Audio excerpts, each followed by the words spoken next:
নমস্কার বন্ধুরা, তোমরা সবাই কেমন আছো? আশা করছি সবাই খুব ভালো আছো। দেখো, আজ আমি পনির রান্না করব বেগুন আর আলু দিয়ে। বেগুন আলু কেটে নিয়েছি, আলুটা সিদ্ধ করে নিয়েছি। কড়াইতে সরষের তেল দিয়ে দিলাম। পনিরটা ভেজে নেব হালকা করে। হলুদ, মানে নুন নুন হলুদ দিয়ে ভেজে নেব।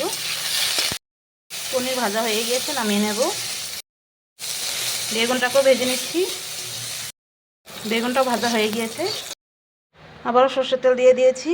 দিয়ে দেবো কালো জিরে, দিয়ে দেবো সিদ্ধ করে রাখা আলু। আলু ভাজা হয়ে গিয়েছে, এখন মশলা দিয়ে দেবো। মশলাতে রয়েছে জিরে আর কাঁচা লঙ্কা বাটা। দিয়ে দেবো হলুদ, নুন দিয়ে দেবো। এখন মশলাটাকে ভালো করে নেড়ে চেড়ে কষিয়ে নেব। মশলা কষানো হয়ে গিয়েছে, জল দিয়ে দেবো।